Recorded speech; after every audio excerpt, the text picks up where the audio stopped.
இயேசுவை தாவீதின் மகனே எனக்கு இரங்கும் என்று சொல்லுகின்ற பொழுது அந்த இரக்கத்தில் தான் அவருடைய ஜெபத்தின் வலிமை இருக்கிறது என்பதை பார்க்கின்றோம். கடவுள் எல்லாம் வல்லவர், அவர் இரக்கம் நிறைந்தவர். தொடக்க நூலிலே நாம் பார்ப்பது போன்று ஒளி உண்டாகுக என்று சொன்னார். ஒரு வார்த்தையிலே ஒளி உண்டாகுவனுக்கு பார்வை கிடைக்கட்டும் என்று சொல்லிக்கொண்டே அவன் நடந்து கடந்து சென்றிருக்கலாம். ஆனால் அது அப்படியல்ல.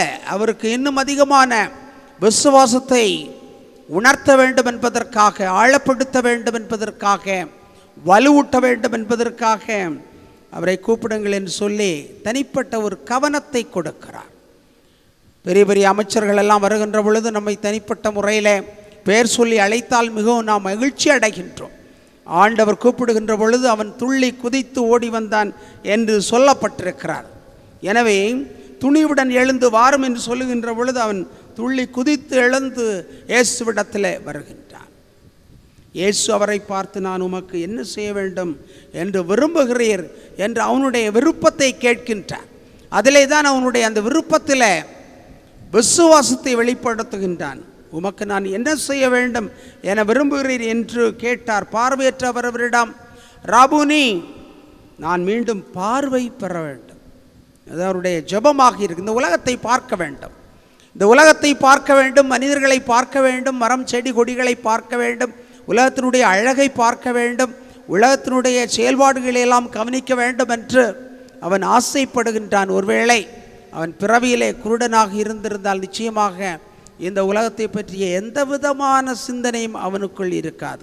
காரணம், அவனுக்கு எந்த பார்வையும் இல்லை, எந்த ஐடியாவும் இல்லை, எந்த கருத்தும் இல்லை. உலகம் எப்படி இருக்கும், மனிதர்கள் எப்படி இருப்பார்கள், மரங்கள் எப்படி இருக்கின்றன, மலர்கள் எவ்வாறு மலர்ந்திருக்கின்றன என்பதை பற்றி எந்த விதமான சிந்தனை அவனுக்குள் இருக்காது. அவன் தன்னுடைய உடலை மட்டும்தான் அவன் தொட்டு பார்த்திருப்பான்.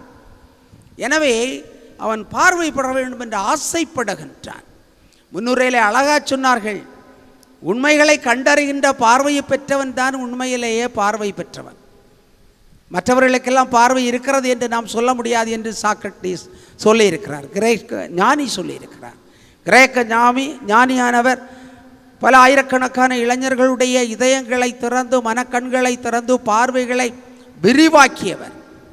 எனவே தான் அவர் குற்றம் செய்தவராக தண்டிக்கப்பட்டார் என்று நாம் வரலாற்றிலே படிக்கின்றோம். ஆக இந்த பார்வை என்று சொல்லக்கூடியதாக பார்வை, ஊன கண்களை கொண்டு பார்க்கக்கூடிய பார்வை மட்டுமல்ல, பார்வை பெற வேண்டும் என்று சொல்லுகின்ற பொழுது, தாவீதின் மகனே, நான் உம்மை பார்க்க வேண்டும், உம்மை பார்க்க வேண்டும், உம்முடைய ஒளியை பெற வேண்டும், உம்முடைய உள்ளத்தை அறிய வேண்டும், உம்முடைய இதயத்தை நான் பார்க்க வேண்டும், இதயத்தில் இருக்கின்ற அன்பை சுவைக்க வேண்டும் என்றெல்லாம் அவன் எண்ணி இருப்பான். பல காரியங்களை அவன் கேட்டிருப்பான்.